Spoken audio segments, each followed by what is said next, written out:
Night over Collinwood. A night of suspense for Barnabas Collins and Christopher Jennings, who have discovered an infant's coffin, and in it, a tiny pentagram, used for protection against werewolves. Barnabas, aware that the medallion comes from a shop in Collinwood, has asked the jeweler to search his records and find out for whom the pentagram was made.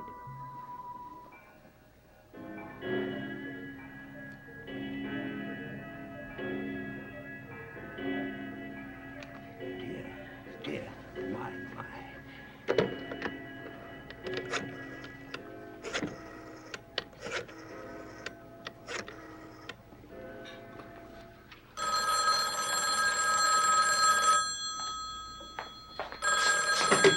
Hello? Mr. Collins, please. Oh, this is David Collins. This is Ezra Braithwaite. I would like to speak to Mr. Barnabas Collins. Yes, I know. He's expecting you. Will you tell him I have the information he asked for? He'll be very pleased. Why don't I bring it out then? Dear me, yes. I drive past Collinwood on my way home. Well, I'll tell him.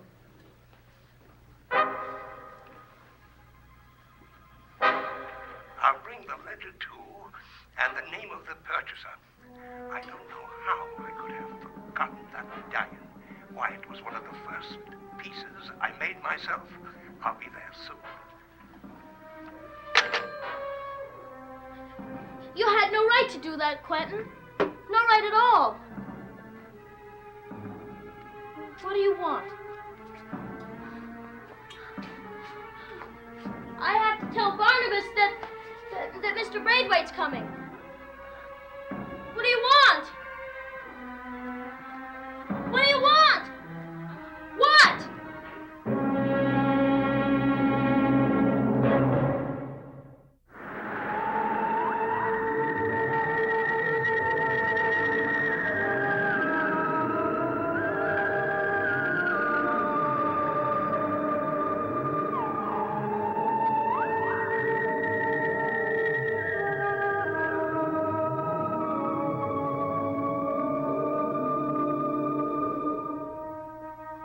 You sure that's all you want me to do? Are you telling the truth? You're not going to do anything bad, are you? Do you promise?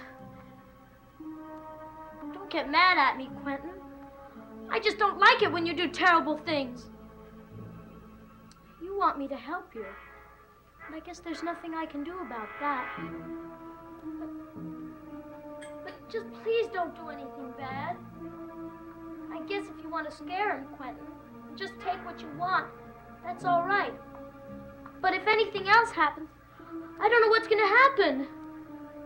Quentin? Quentin! Amy, what are you doing down here? Oh, Quentin.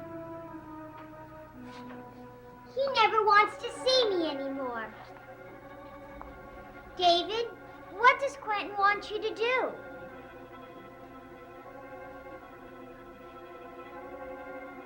Is he in the room somewhere?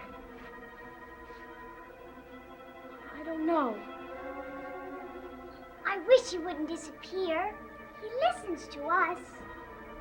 Shh.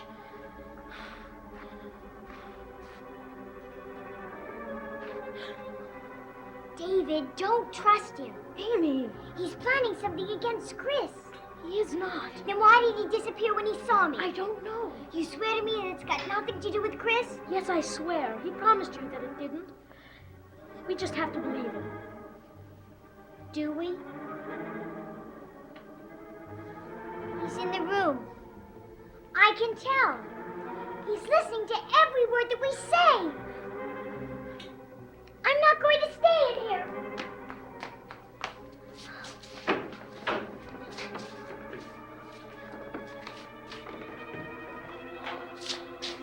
Amy. I used to think it was fun playing the game, I know. but I don't anymore. Oh, David, what are we going to do? Well, just watch him. What? We'll just make sure that he doesn't do anything bad. I don't think watching Quentin's going to do any good. It's got to. David, thank goodness. Mrs. Johnson just brought me this telegram. I don't know why it wasn't delivered sooner. We haven't got much time. I guess you'll just have to go the way you are.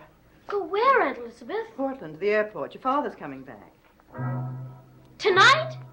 Well, that isn't certainly the attitude I expected. Yes, tonight, David. You should be very happy about it. Oh, I am. Well, you don't sound it. In this telegram, your father specifically asked that I bring you to the airport. He must have missed you a great deal. I've missed him too, but... Go wash your face and hands, comb your hair, and wear your good coat. Amy, we'd like to have you come with us if you want to. David, I told you to get ready. What's the matter with you two? We had something planned. Well, it's nothing you can't do tomorrow, is it? Oh, but it is. What is it? David, really? It's a test. I have to study. Well, I'll explain it to Maggie. No, I don't want you to explain. I don't want to go. David, what brought this on? Why are you being so difficult? Darling, I want to understand. You can't, Aunt Elizabeth. Ever. You wouldn't. I don't want to go. I can't. I can't.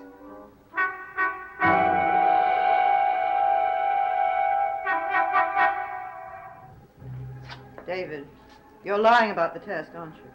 No. I can tell. What's happening here? I just don't feel good, Aunt Elizabeth.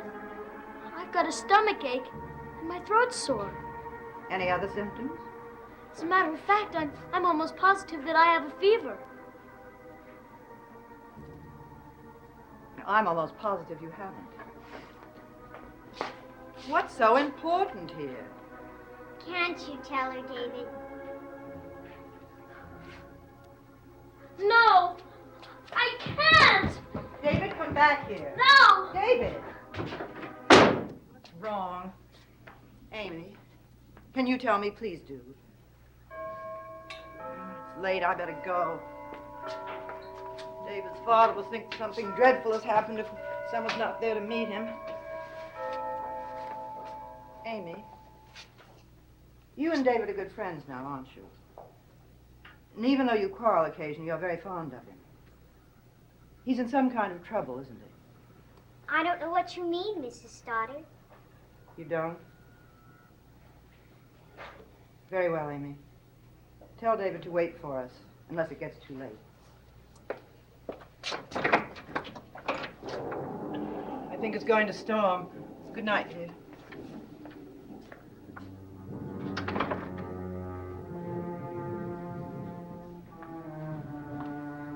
She's gone. I could have never done that. I mean, I'd have given in and gone. We've got to be very careful. We're going to keep on playing the game. Quentin gets us in lots of trouble.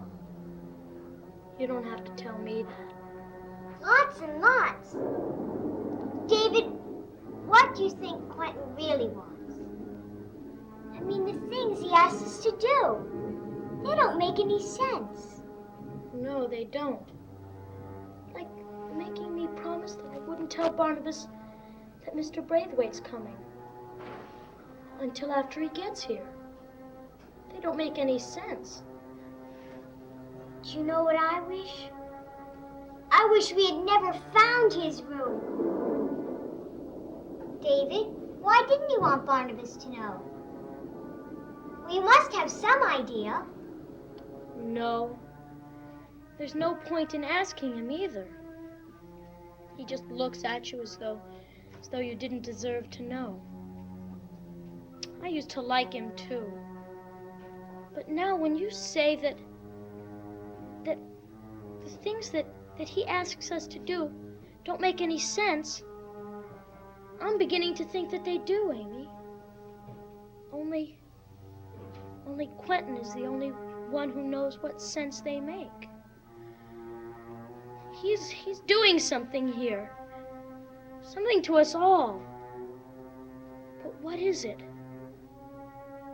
What?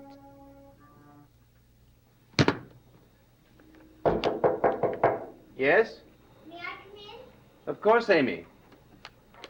Why, where are you going? Well, Roger's coming home tonight, so I'm going back to the old house. Oh, don't leave. Please don't. Amy. Can't you stay here? Can't you? Just till... Till what?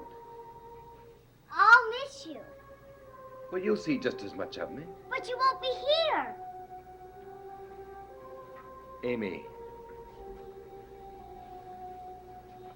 Do you remember those talks we used to have at Wyncliffe when we first met? We confided in each other. Yes.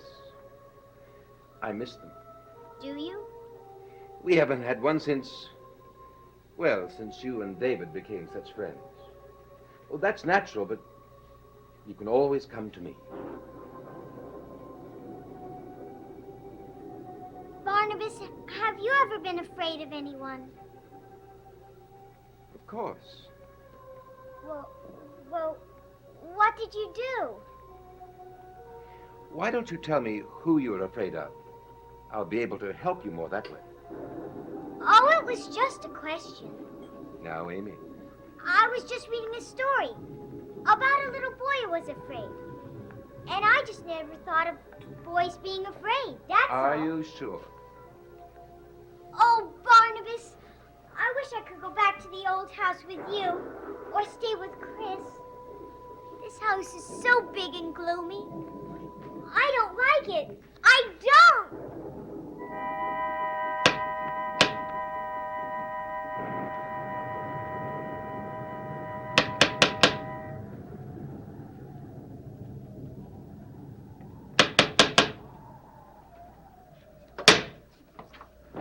Oh, hello, Mr. Braithwaite.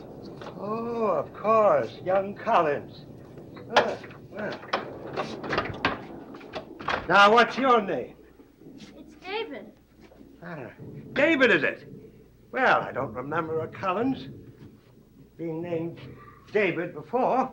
Now, my name is Ezra, and my father's was, and his father before him. You find a name like Ezra, and you don't give it up. Yes. Well.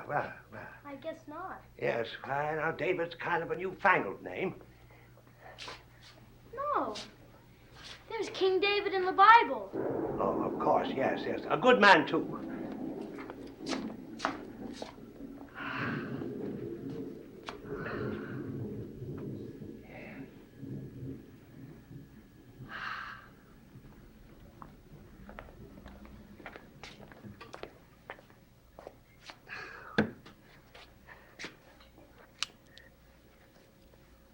Why do you have two pairs of glasses? One to see people with, and one to see things. Are those your thin glasses that you have on now? Well, I'm not looking at a person, am I? When you get to my age, you need two of everything. Yes, indeed. Yes, gadgets like this, spare parts, are mighty handy. You know, my father made this.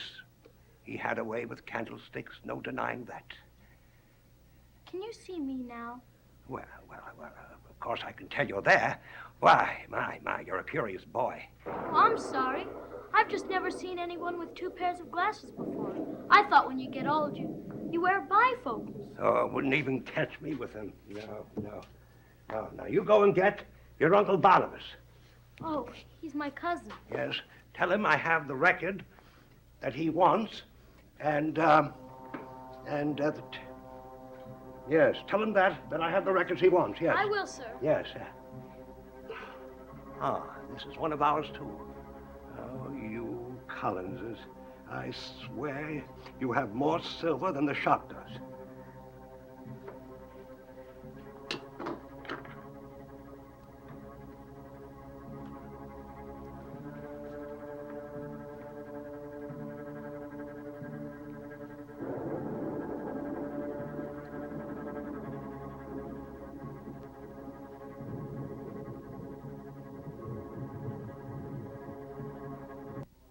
No, that's not one of ours. They must have picked that up in the city, though they would have been better off with us.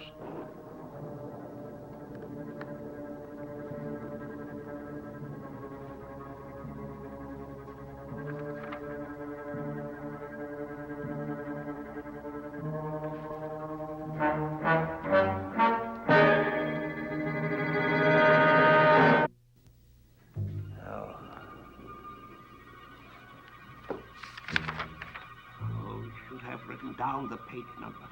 Should have known I wouldn't remember it by the time I got here. Ah, here it is.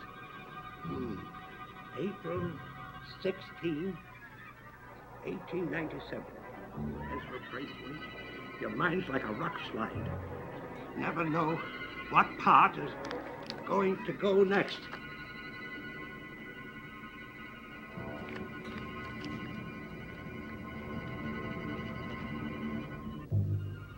Oh, Mr. Collins. No, of course, you aren't Barnabas Collins. You must be his friend. Yes, well, I got that information you and Mr. Collins wanted about the pentagram.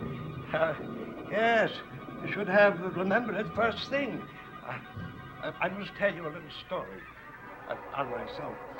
I made that pentagram myself. Yes, sir. First piece of silver I made. When I was 15 and a half years old. I even engraved that quotation on the back. Now, why would a man like me forget the first piece of silver jewelry he made? Yes, but it's all down here. Oh, Ezra. You already got on your reading glasses. My own handwriting hasn't improved much either, has it? And one starred medallion, engraved with quotation, to guard you from the wrath of Severus. Ordered by Miss Beth Chavez and charged to the Count of Quentin Collins. Well, now that I have all of this information for you and Mr. Collins, you'll be very happy. He said it was quite important, Mr. I don't believe I got your name. Why? Who are you? I know you. Oh, yes. Only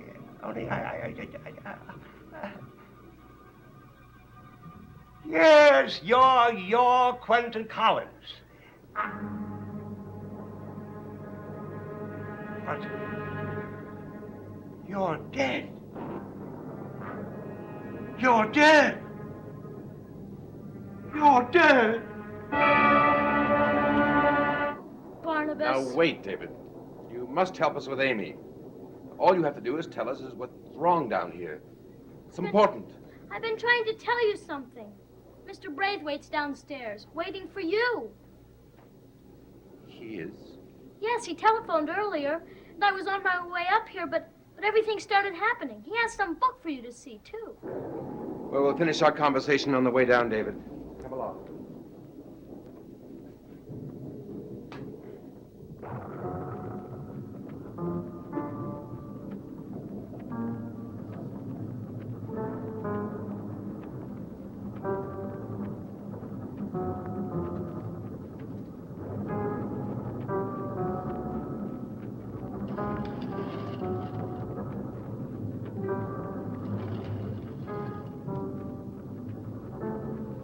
Mr. Braithwaite and I have some business to discuss. It's time for you to go to bed anyway. Oh, but I'm waiting up for my father. But in this storm, David, his plane may be late. Braithwaite. I guess he's fallen asleep. Mr. Braithwaite. No! Don't come in here, David. No! What's happened? Go upstairs and get Dr. Hoffman. What happened? Do as I say, David. He can't be dead. He can't be. Get Julia.